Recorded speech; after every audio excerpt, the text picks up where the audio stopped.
Pythagoras নামটি শুনলেই অনেকের মাথায় অবধারিতভাবে চলে আসে পিথাগোরাসের উপপাদ্য।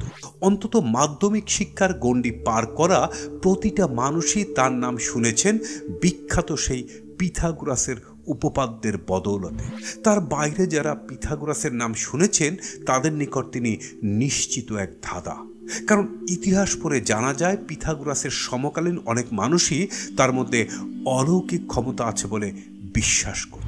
যদিও সমকোণী ত্রিভুজের 3 বাহুর মধ্যাকার সম্পর্কের জটিল সেই জ্যামিতিক সূত্র তারই আবিষ্কার কিনা এ নিয়েও বিস্তর বিতর্ক রয়েছে। এর পক্ষে যেমন নিরেট কোনো প্রমাণ নেই, তেমনি এটা বাতিল করে দেবার মতো তথ্য পাওয়া যায় না। পিথাগোরাসকে নিয়ে ইতিহাসের পাতায় যে প্রশ্নগুলো দেখা যায় তা হলো, তিনি কে? গণিতজ্ঞ, দার্শনিক, নাকি ধর্মীয় গুরু? তিনি দেখতে কেমন ছিলেন? তার কি অতিপ্রাকৃত ক্ষমতা ছিল? চলুন বিস্তারিত জেনে নেওয়া যাক।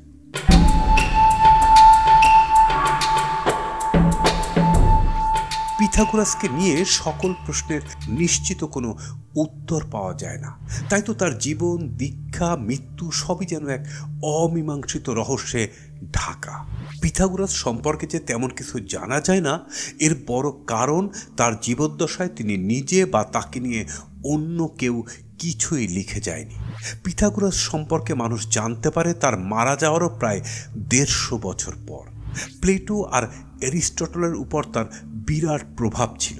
এই দুজন বিভিন্ন সময়ে পিথাগোরাসের উল্লেখ করেছেন। এছাড়াও পরবর্তীতে অন্যান্য দার্শনিকদের লেখা থেকেই পিথাগোরাস সম্বন্ধে জানা যায়। পিথাগোরাসের জন্ম ও বেড়ে ওঠা। পিথাগোরাসের জন্ম প্রাচীন গ্রিসের সামোসা দ্বীপে। তার জন্মের সময়কাল নিয়ে খানিকটা দ্বিমত রয়েছে, তবে অধিকাংশের ধারণা 570 খ্রিস্টপূর্বাব্দে জন্ম হয়েছিল পিথাগোরাসের। মনে করা হয় তার মা ছিলেন এই দ্বীপেরই বাসিন্দা আর বাবা ছিলেন প্রাচীন শহর টায়ারের একজন বণিক। তবে পিথাগোরাসকে নিয়ে যত মিথ আছে তার মধ্যে একটি হলো তিনি সূর্য দেবতা অ্যাপোলোর সন্তান। তার অনেক জীবনীকারী লিখেছেন পিথাগোরাসের জন্মের আগেই তার বাবা মাকে এক সাধু বলে যান তাদের ছেলে জ্ঞান ও দর্শনে পৃথিবীর অন্য সব মানুষকে ছাড়িয়ে যাবে। অ্যারিস্টটলের এক শিষ্য পিথাগোরাস মারা যাওয়ার কয়েক শতক পরে তাকে নিয়ে লেখেন পিথাগোরাস ছিলেন খুবই লম্বা এবং অভিজাত দেহ। জ্ঞান আহরণের জন্য পিথাগোরাস অল্প বয়সী মিশরে গিয়েছিলেন। কোনো কোনো জীবনীকারের মতে সেখানে তিনি খোদ এক ফারাওয়ের কাছ থেকে মিশরীয় ভাষা শেখেন। সেখান থেকে ব্যাবিলনে যান পিথাগোরাস, আর এখানেই পিথাগোরাসের উপপাদ্যের সূত্রপাত বলে মনে করা হয়। এরপর সামোসে ফেরত আসেন পিথাগোরাস এবং সেখানে একটি স্কুলও প্রতিষ্ঠা করেন তিনি। 532 খ্রিস্টপূর্বাব্দের দিকে তিনি সামোস থেকে স্বেচ্ছা নির্বাসন নেন। সেখানকার স্বৈর শাসন থেকে পালিয়ে ইতালিতে যান পিথাগোরাস। তার জীবনের বাকি অধ্যায় সেখানে। পিথাগোরাসের উপপাদ্য।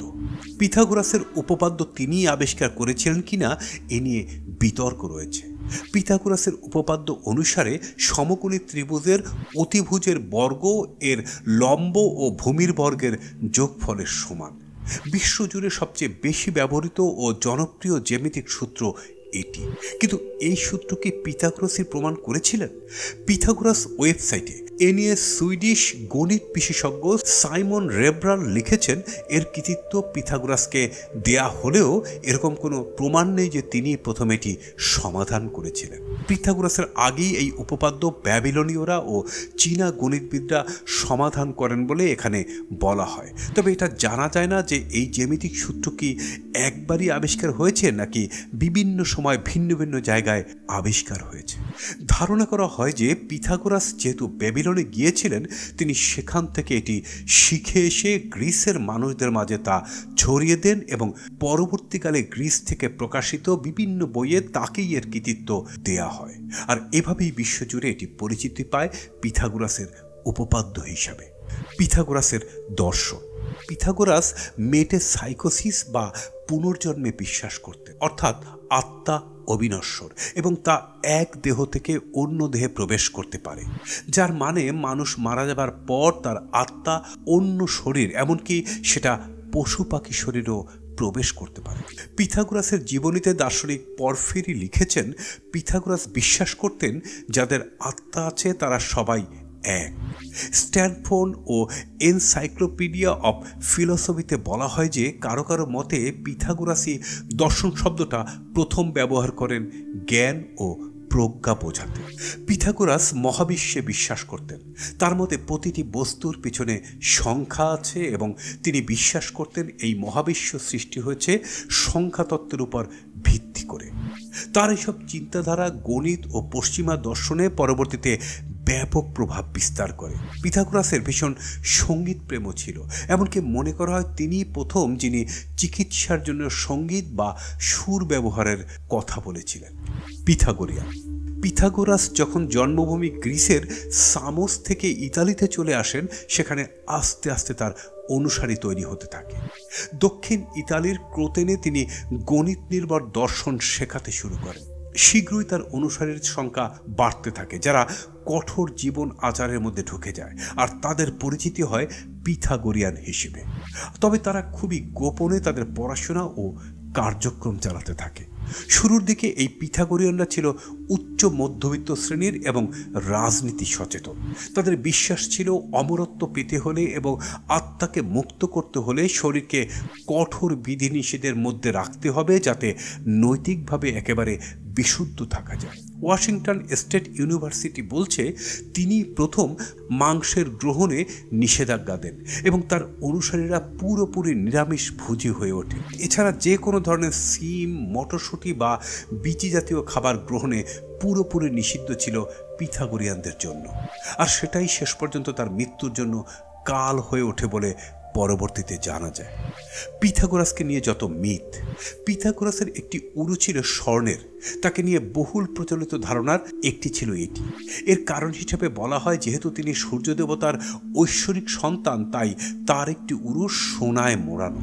যে কথা অ্যারিস্টটল বলে গিয়েছেন বলে জানাচ্ছে স্ট্যানফোর্ড এনসাইক্লোপিডিয়া অব ফিলসফি। পিথাগোরাসকে নিয়ে সবচেয়ে প্রচলিত মিথ হচ্ছে তাকে একই দিনে একই সময় ইতালির দুই ভিন্ন শহর ক্রোতন ও মেটোপন্তামে দেখা গিয়েছে। আবার তিনি যখন কাসাস নদী পাড়ি দেন, সেই সময় নদী তার সাথে কথা বলে বলেও শোনা যায়। এক দৈববাণী তাকে শুভ সকাল বার্তা দিয়েছিল। একবার এক মারাত্মক বিষধর সাপকে কামড় দিয়ে মেরে ফেলেন পিথাগোরাস।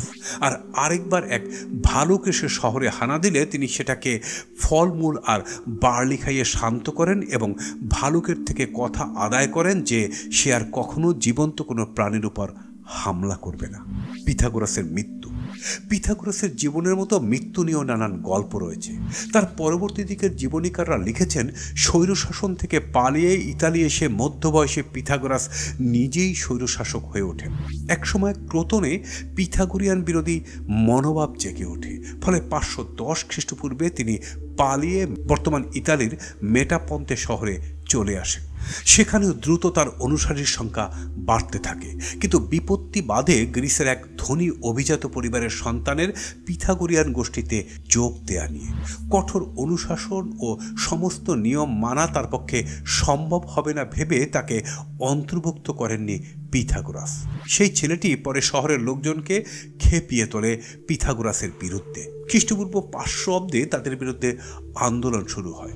ভীষণ চাপের মধ্যে পড়ে পিথাগোরিয়ানদের কেউ কেউ পালাতে থাকে, অনেকে মারা পড়তে থাকে। 490 থেকে 500 খ্রিস্টপূর্বের মধ্যে পিথাগোরিয়ানদের বিরুদ্ধে ক্ষোভ উপচে পড়ে। তাদের আস্তানায় ব্যাপক ধ্বংসযজ্ঞ ও হামলা শুরু হয়। সৌভাগ্যক্রমে সেখান থেকে পালাতে পারেন পিথাগোরাস, কিন্তু শহর ছেড়ে পালাতে গিয়ে তিনি পড়ে যান এক মটরশুঁটি ক্ষেতের সামনে। এখন তার সামনে উপায় ছিল মটরশুঁটি ক্ষেত মারিয়ে দৌড়ে চলে যাওয়া, কিন্তু পিথাগোরাসের বিশ্বাস ছিল মটরশুঁটি মৃতদেহে আত্মা বহন করে, তাই তাদের খেয়ে ফেলা বা ক্ষতি করা মানে আত্মার ক্ষতি। তার বিশ্বাস তার অনেক বন্ধুই আছে সব মটরশুঁটির ভিতর। ফলে তিনি দাঁড়িয়ে পড়েন ও পেছন থেকে আক্রমণকারীরা এসে তাকে হত্যা করে। ভিউয়ার্স, ভিডিও সম্পর্কে কোনো মতামত থাকলে কমেন্টস করে জানিয়ে দেবেন, আর ভিডিওটি ভালো লাগলে শেয়ার করে দেবেন। ধন্যবাদ।